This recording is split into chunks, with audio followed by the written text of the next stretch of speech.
Alexandra was born in Denmark in remarkably modest surroundings, unaware of the grandeur that would later fill her life as a queen and empress at the height of the British Empire. She was born in the Yellow Palace, a quaint townhouse adjacent to the Amalienborg Palace in Copenhagen. Her family were a distant cadent branch of the Danish royal house of Oldenburg, which had declined into relative insignificance by this time. Her father's income was a modest trickle from an army commission, and their house was a rent-free grace and favour property. In 1848, King Christian of Denmark died, sparking a succession crisis which ended with major European powers calling a conference in London. An agreement was reached which made Alexandra's father, Prince Christian of Schleswig-Holstein, Sonderburg, Glücksburg, heir to Frederick's throne in all his dominions. Although the family's status had risen, their income hardly changed. Alexandra shared a draughty attic room with her sister Dagmar, made her own clothes, and waited at a table along with her sisters. When Princess Alexandra was 16, she met Albert Edward, Prince of Wales, called Bertie by his family and friends, the heir to Queen Victoria's throne. A legendary story of their meeting finds Prince Albert Edward out shooting with a party of friends. One of his friends took a photograph of a beautiful girl wearing a white muslin gown and a loose white jacket, with a black velvet ribbon around her throat and her hair smoothed back from her forehead. The Prince of Wales quickly discovered her identity and arranged to tour the continent, making a special stop in Denmark to meet Princess Alexandra.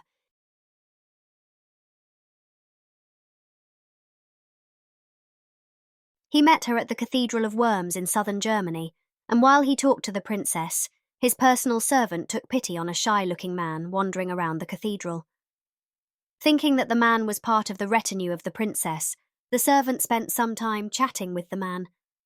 Later he learned that he had been talking to King Christian IX of Denmark, the father of Princess Alexandra.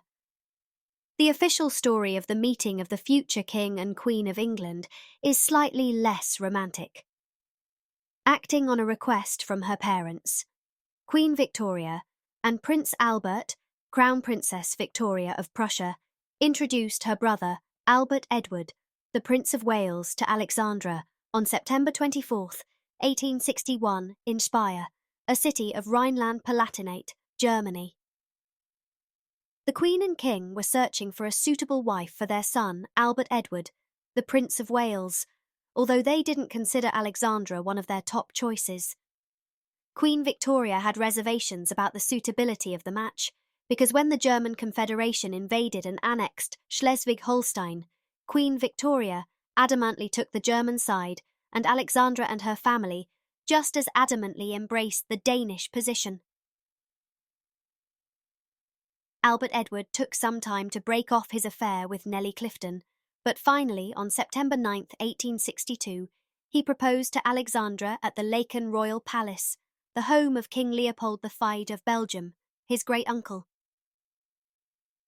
After her engagement, Alexandra travelled from Denmark to Britain aboard the royal yacht Victoria and Albert II, arriving in Gravesend, Kent on March 7, 1863, to a royal and literary welcome when Poet Laureate Alfred Lord Tennyson wrote an ode in her honour. Thomas Longley, the Archbishop of Canterbury, married Alexandra and Albert Edward on March 10, 1863, at St George's Chapel in Windsor Castle, a site that both the press and prospective guests considered too small. Invited wedding guests included only Alexandra's closest relatives, disappointing the Danish people, and since Queen Victoria was still in mourning for Prince Albert, the ladies could wear only grey, lilac, or mauve. When the newlyweds left Windsor for their honeymoon on the Isle of Wight, schoolboys at nearby Eton College, including Lord Randolph Churchill, cheered them. Alexandra's father became Danish King Christian IX in 1863, and her brother George accepted the throne of Greece as George III.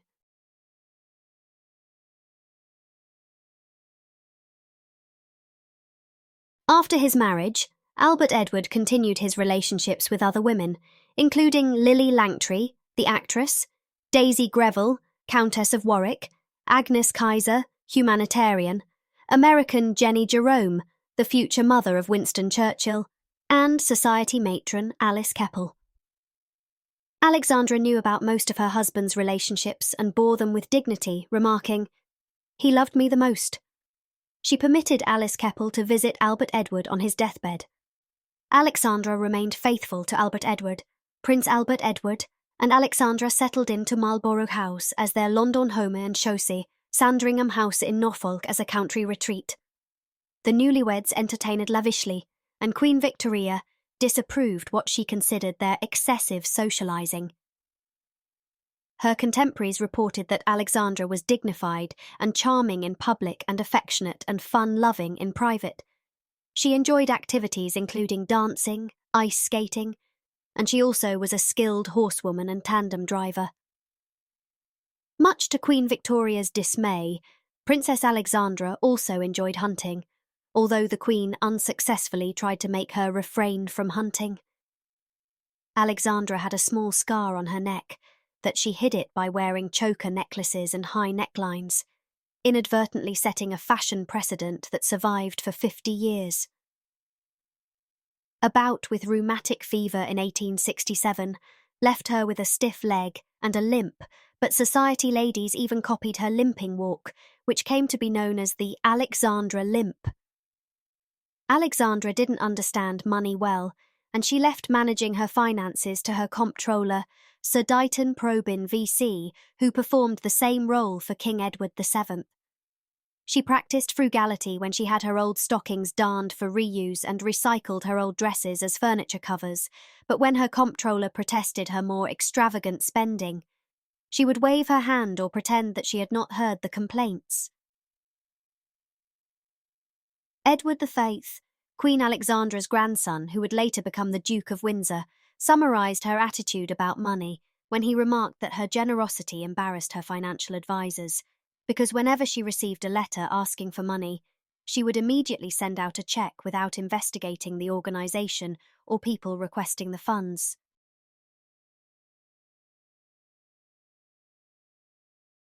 Even after the couple's first child, Prince Albert Victor, was born, Alexandra socialised as much as she had before, which caused some problems with her mother-in-law, the Queen, especially since Alexandra hated Prussians and Queen Victoria favoured them.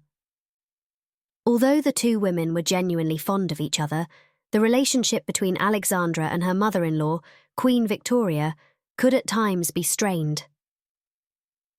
From the beginning, Alexandra, the Princess of Wales, enjoyed immense popularity with the British public, much like her 20th century counterpart, Princess Diana. Her beauty captivated many of her subjects, but her enormous charm made them love her. For many years, she and Prince Bertie were the public symbols of British monarchy because Queen Victoria secluded herself after Prince Albert's death and did not attend public functions.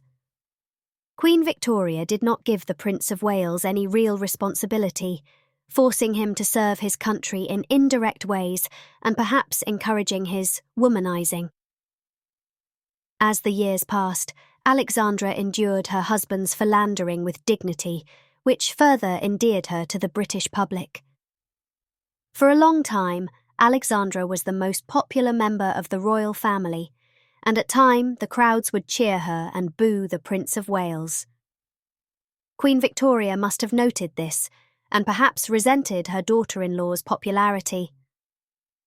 The births of Alexandra's first two children, Albert Victor and George, were premature, but she survived them in good health. The birth of Princess Louise on February 20, 1867, was quite different. After the delivery, Alexandra became ill enough for the doctors to ask Queen Victoria and her own parents to come to her bedside. Her husband carried on his social life and flirtations and did not appear. Alexandra survived, but recovered as a changed person, both physically and emotionally. She had been an active, outgoing young woman, but now had a noticeable limp, and her illness had aggravated her otosclerosis, abnormal bone growth in the middle ear that causes hearing loss, and she became increasingly deaf. She used her charm and grace to deal with her otosclerosis, which some biographers say she inherited from her mother. She never recovered from the death of their oldest son, Prince Albert Victor, Duke of Clarence, who died on January 14, 1892, during an influenza epidemic.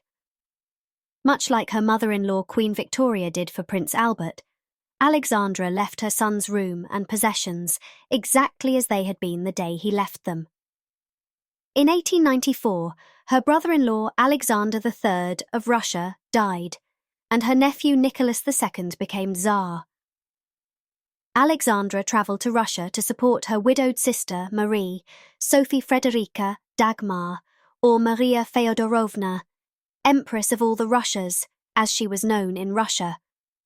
She slept, prayed, and stayed by her sister's side until Alexander was buried, and stayed on in Russia for some time, despite the objections of her mother-in-law Queen Victoria.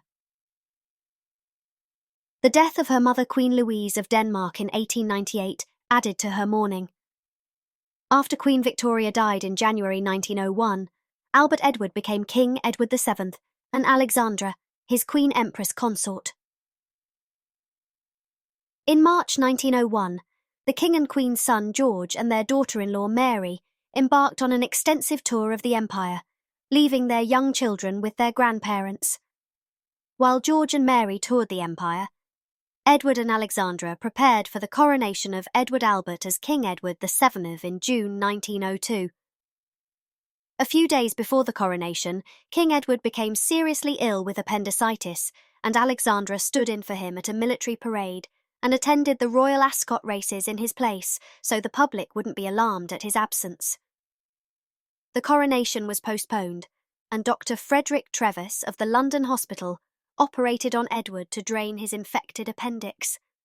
After he recovered, Alexandra and Edward were crowned together in August 1902, with the Archbishop of Canterbury, Frederick Temple crowning Edward, and the Archbishop of York, William Dalrymple Maclagan crowning Alexandra.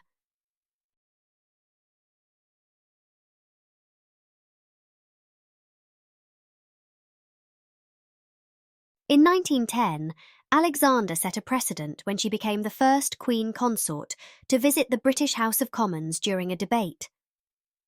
For 2 hours, she sat in the Ladies' Gallery that overlooked the chamber, while members of Parliament debated the Parliament Bill, which would remove the right of the House of Lords to veto legislation, a bill that Alexandra opposed.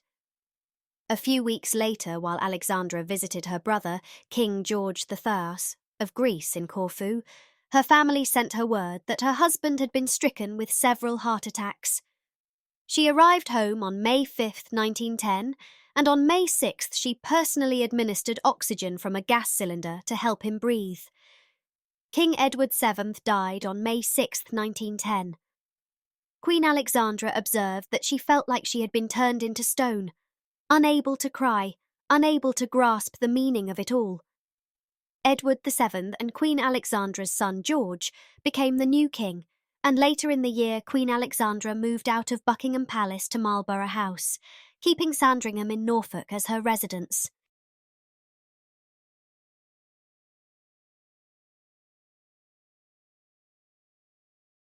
The new King George immediately faced a decision about the Parliament Bill, and he reluctantly agreed to Prime Minister H. Asquith's request to create an adequate number of Liberal peers after a general election if the House of Lords continued to block the legislation.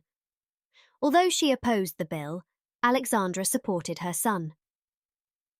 In 1911, Alexandra did not attend the coronation of King George because tradition dictated that a crowned queen should not attend the coronation of another king or queen, but she continued her charitable work.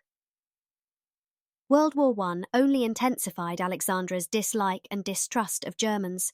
She detested her nephew Kaiser Wilhelm II and voiced her revulsion in no uncertain terms during the controversy about the banners of foreign princes. During World War I, some people criticised the custom of hanging the banners of foreign princes awarded the Order of the Garter, Britain's highest order of knighthood, in St. George's Chapel, Windsor Castle. The critics said that since the German members of the order were fighting against Britain, their banners should be removed. Bowing to public opinion, King George had the banners taken down, but he went a step further and ordered both the Prussian banners and Hessian banners removed. In Alexandra's opinion, their Hessian relatives were just soldiers or servants acting under that brutal German emperor's orders. On September 17, 1916, Queen Alexandra endured a Zeppelin air raid close to her Sandringham residence, but the Russian branch of her family suffered much worse. In Russia, the Bolsheviks overthrew her nephew Tsar Nicholas II and murdered him and his wife and children. In 1919, HMS Marlborough rescued the Dowager Empress, Alexandra's sister Maria, and brought her to England, where she lived with Alexandra for some time. In her senior years, Alexandra no longer travelled abroad and her health deteriorated. On November 20, 1925, at age 80, she suffered a fatal heart attack at Sandringham House in Norfolk. She was buried on November 28, 1925, beside her husband at St. George's Chapel, Windsor Castle. Tradition has it that when Diana became Princess of Wales on July 29, 1981, well-wishers handed her a biography of Queen Alexandra by Georgina Battiscombe. They believed it would be a helpful guide to coping with her new position, the same position that Alexandra assumed on March 10, 1863, and filled so successfully.